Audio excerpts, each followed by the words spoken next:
Hello dear students, welcome to my YouTube channel creative Nishu. उम्मीद करती हूँ आप सभी अच्छे होंगे।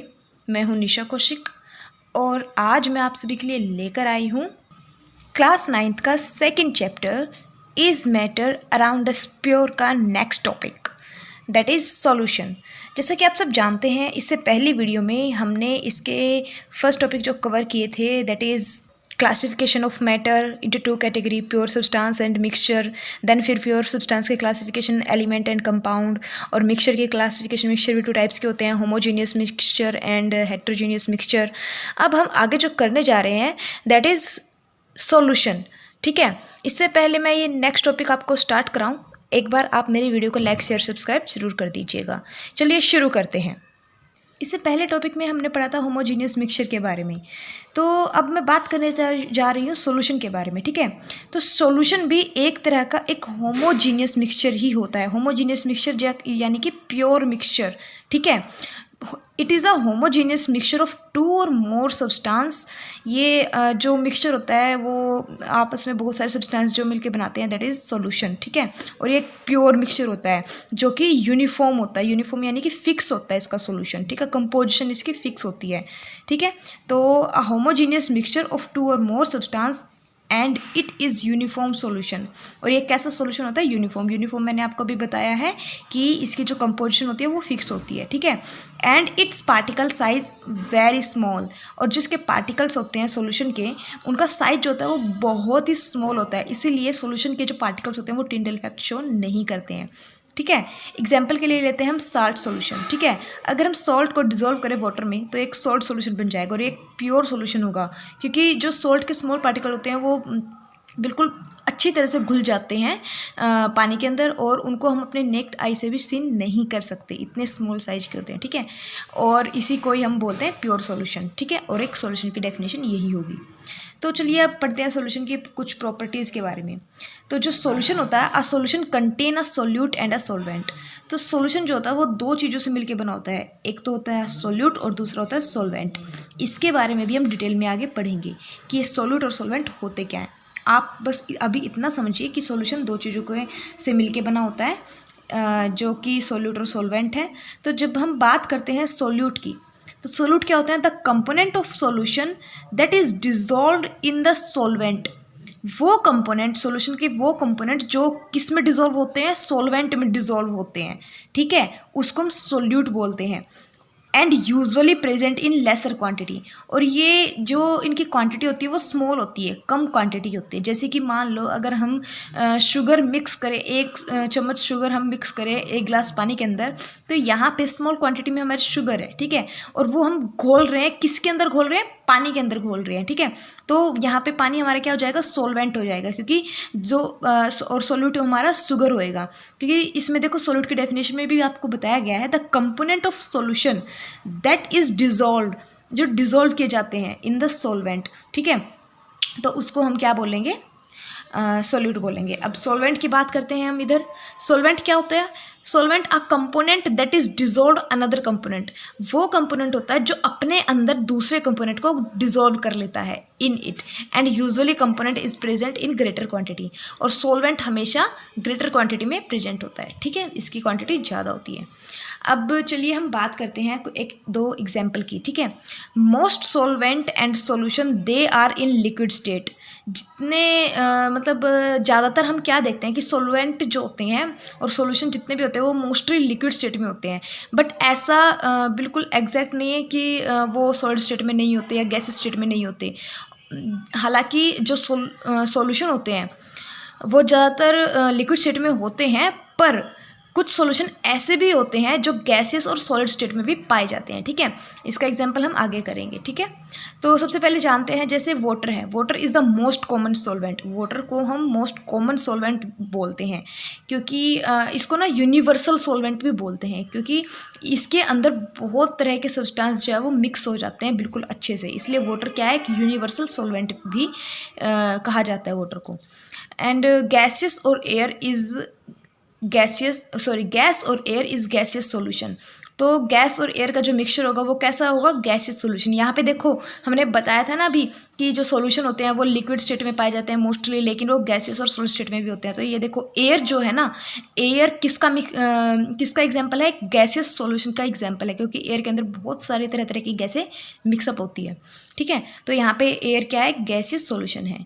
अब हम बात करते हैं शुगर इन वाटर। वाटर जैसे मैंने आपको बताया था, इसमें सोल्यूट क्या होगा? शुगर होगी, और वाटर क्या होगा? सॉल्वेंट होगा, क्योंकि शुगर किस में घुल रही है? वाटर में। ठीक है, चलिए नेक्स्ट प्रॉपर्टी देखते हैं। व्हेन सॉल्वेंट इज गैस, अगर सॉल्वेंट क्या होगा? गैस होगा। ठीक है, तो इसका एग्जांपल जैसे solid solute, camphor in nitrogen gas. जो कैम्फर होता है, कपूर होता है, वो किस में होता है? नाइट्रोजन गैस में होता है। ठीक है, तो इसलिए ये इसमें सॉल्वेंट क्या हुआ? हमारी गैस हुई, और सॉलिड क्या हुआ? कैम्फर हो गया।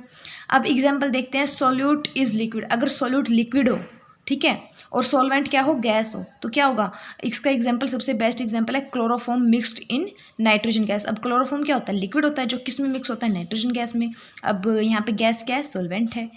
नेक्स्ट एग्जांपल हम लेते हैं solid solvent and solid solute.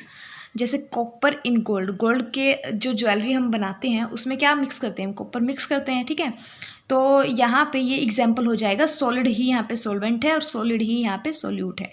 Clear है आप सभी को? अब चलिए आगे चलते हैं। अब हम बात करते हैं प्रॉपर्टीज़ ऑफ सॉल्यूशन। तो सॉल्यूशन जो होते हैं वो हमेशा कैसे होते हैं? होमोजीनियस मिक्सचर होते हैं, यानी प्योर मिक्सचर होते हैं। Second property, particle are smaller than 1 nanometre in diameter. जो सॉल्यूशन के पार्टिकल होते हैं बहुत स्मॉल होते हैं साइज में, उनका जो डायमीटर होता है वो 1 नैनोमीटर से भी कम होता है। ठीक है, and the path of light is not visible. अगर हम उसमें टॉर्च जाते हैं, टिंडल इफेक्ट शो नहीं करते हैं क्या? सॉल्यूशन के पार्टिकल। ठीक है, तो इसलिए लाइट का पाथ विजिबल हमें नहीं होता है, क्योंकि वो स्कैटर ही नहीं करते हैं लाइट को। ठीक है, स्मॉल होने की वजह से। अब नेक्स्ट प्रॉपर्टी है, particle can not be separated from the mixture by filtration. इसके सॉल्यूशन के जो पार्टिकल्स होते हैं वो इतने ज़्यादा स्मॉल होते हैं कि उनको हम सेपरेट नहीं कर सकते बाय फिल्ट्रेशन, फिल्टर के द्वारा भी। ठीक है, इतना स्मॉल साइज होता है सॉल्यूशन के पार्टिकल्स का। ठीक है, जैसे अब मान लो चीनी को, अगर हम 1 चम्मच चीनी को 1 गिलास पानी में घोले, क्या हम उसको फिल्टर कर सकते हैं अच्छी तरह से? अगर घोल दें, नहीं कर सकते ना। तो वही नेक्स्ट प्रॉपर्टी है, सॉल्यूशन इज स्टेबल। सॉल्यूशन हमारा कैसा होता है? स्टेबल होता है हमेशा।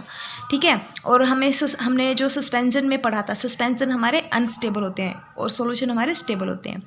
Particle are not visible. Solution के जो पार्टिकल होते हैं वो हमें विजिबल नहीं होते हैं। ठीक है, ये सभी सॉल्यूशन की प्रॉपर्टीज़ थी। अब हम बात करते हैं कंसंट्रेशन ऑफ अ सॉल्यूशन।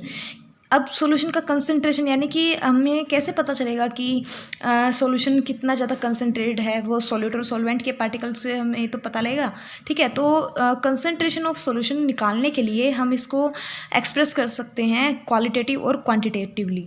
ठीक है, क्वालिटेटिवली और क्वांटिटेटिवली दोनों तरह से हम इस सॉल्यूशन के कंसंट्रेशन को एक्सप्रेस कर सकते हैं। चलिए हम बात करते हैं अभी concentration of solution bye molarity. अब ये मोलैरिटी क्या होता है? अगर हमें पता हो the amount of solute and the amount of solution, ठीक है, तो हम जो है कंसंट्रेशन ऑफ अ सॉल्यूशन निकाल सकते हैं। उसका फॉर्मूला होता है ये, amount of solute divided by amount of solution. ठीक है, सोल्यूट की अमाउंट कितनी है और सॉल्यूशन की अमाउंट कितनी है, उसको डिवाइड करके हम क्या निकाल सकते हैं? Concentration of a solution. और अगर हम निकालना चाहें दूसरे तरीके से, that is amount of solute divide by amount of solvent, इसको हम बोलते हैं मोलैलिटी। ऊपर वाला जो हमने पढ़ा दैट इज़ मोलैरिटी, और नीचे मोलैलिटी का मतलब क्या होता है? जिसमें हम amount of solute divided by amount of solvent. ठीक है, तो इस तरह से हम क्या निकाल सकते हैं? Concentration of a solution. इसको हम एक एग्जाम्पल से भी समझेंगे आगे। तो अगर हमें क्वांटिटेटिव कंसंट्रेशन निकालनी हो किसी भी सॉल्यूशन की, तो हम उसे बहुत सारे तरीक़ों से एक्सप्रेस कर सकते हैं, जैसे mass percentage, mass by volume percentage. ठीक है, मोलैरिटी और मोलैलिटी तो मैंने आपको अभी डिस्कस किया ही है ये। ठीक है, नेक्स्ट मोल फ्रैक्शन। तो ये जितने भी तरीके हैं, इनमें सबसे मोस्ट इंपॉर्टेंट जो यूज़ होते हैं that is mass percentage and mass by volume percentage. तो इन दो तरीक़ों के बारे में हम डिस्कस करेंगे अभी। तो ये मेथड कैसे होते हैं चलिए पढ़ते हैं। सबसे पहले हमारा आता है मास परसेंटेज, जिसको हम W/W से भी डिनोट करते हैं। तो मास परसेंटेज निकालने के लिए हमें पता होना चाहिए mass of solute divided by mass of solution, और परसेंटेज है इसलिए मल्टीप्लाई में क्या कर देंगे? 100 कर देंगे। तो बहुत ही इजी फॉर्मूला है इसका, mass of solute divided by mass of solution, that is mass percentage and multiply by 100। इसको हम W/W से भी डिनोट कर सकते हैं। नेक्स्ट जो मेथड है that is mass by volume percentage.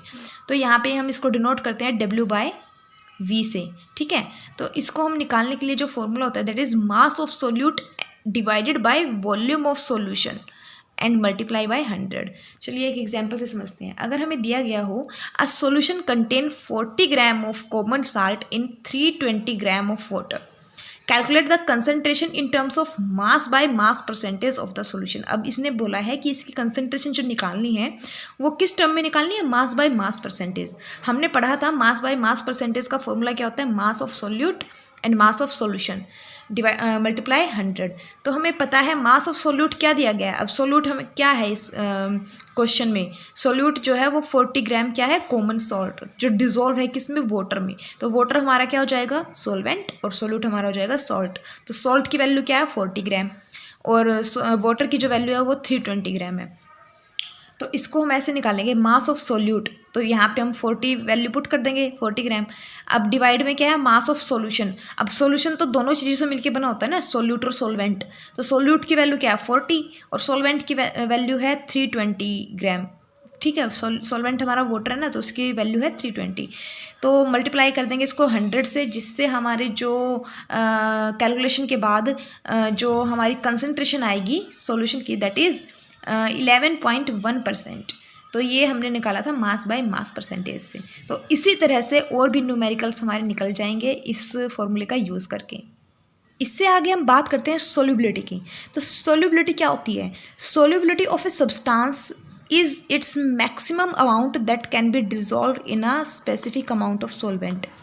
यानी कि जो सोल्यूबिलिटी होती है किसी भी सब्सटेंस की, वो क्या होती है, मैक्सिमम अमाउंट किसकी, उस सब्सटेंस की मैक्सिमम अमाउंट जो डिज़ोल्व हो जाती है in a specific amount of solvent. अगर हमारा सॉल्वेंट प्रेजेंट हो स्पेसिफिक अमाउंट में, तो उस स्पेसिफिक अमाउंट में अगर सॉल्वेंट हमारा प्रेजेंट है तो उसमें कितनी ज़्यादा अमाउंट हमारे सब्सटेंस की उसमें सोल्यूबल हो सकती है। तो इसी को हम क्या बोलते हैं, सोल्यूबिलिटी। और ये हम एक एग्जाम्पल से समझते हैं। जैसे मान लो हमने एक गिलास पानी लिया, अब उसमें हमने 1 चम्मच शुगर डाला, वो भी इजीली घुल जाएगी, 2 चम्मच डाला वो भी घुल जाएगी, 3 4 5 ये भी इजीली घुल जाएगी। अब एक टाइम ऐसा भी आएगा कि अगर हम उसमें ज़्यादा शुगर डालते जाएंगे तो वो शुगर बिल्कुल भी नहीं घुलेगी, ठीक है। तो जब लास्ट टाइम जब वो ईजिली घुल रही है शुगर, तो वो होती है हमारी सोल्यूबिलिटी। उस वाटर की जो सोल्यूबिलिटी क्या होगी, that is maximum amount of solute उसमें जो डिज़ोल्व हो रहा है, तो इसी को हम बोलेंगे सोल्यूबिलिटी। अब ये सोल्यूबिलिटी डिपेंड किस पे करती है, ये डिपेंड करती है nature of solute and solvent, कि हमारा सोल्यूट का नेचर कैसा है, कहीं ज़्यादा विस्कस यानी गाढ़ा तो ना हो, ठीक है, या ज़्यादा सॉलिड तो ना हो। सोलवेंट पे भी डिपेंड करता है, तो हमारे सोलवेंट और सोल्यूट का नेचर कैसा उस पर डिपेंड करता है।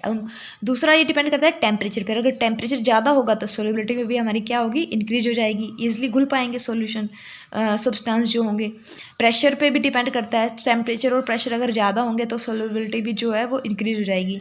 दूसरा स्ट्रक्चर पे डिपेंड करता है कि सॉल्यूट का स्ट्रक्चर कैसा है, मतलब वो स्टेबल है भी या मतलब सॉलिड है या नहीं है, ठीक है, उस पर भी डिपेंड करता है। तो इस तरह से ये 4 फैक्टर पे हमारी सोल्यूबिलिटी डिपेंड करती है। इसकी एक प्रॉपर्टी मैं आपको बता देती हूँ कि different substance in a given solvent have different solubility at the same temperature. अलग अलग तरह के जो सॉल्वेंट होते हैं उनकी अलग अलग तरह की ही सोल्यूबिलिटी होती है सेम टेम्परेचर पे, ठीक है, क्योंकि हमने पढ़ा था ना नेचर ऑफ सॉल्यूट और सॉल्वेंट पे डिपेंड करता है सोल्यूबिलिटी, ठीक है, तो वो सॉल्वेंट पे भी डिपेंड करेगी। एग्जाम्पल के लिए हम देखते हैं इथाइल अल्कोहल जो होता है and water have structurally similar molecule. उनके जो मॉलिक्यूल होते हैं वो सिमिलर होते हैं and highly soluble in one another. ये सबसे बेस्ट एग्जाम्पल है, ये हाईली सोल्यूबल, इनकी सोल्यूबिलिटी सबसे ज़्यादा होती है इथाइल अल्कोहल और वाटर की, और ये हाईली सोल्यूबल हैं एक दूसरे में, ठीक है। आज के लिए इतना ही, इससे आगे हम नेक्स्ट वीडियो में जानेंगे इस टॉपिक को। और आप प्लीज़ मेरे चैनल को लाइक शेयर सब्सक्राइब जरूर कर दीजिएगा। Thank you.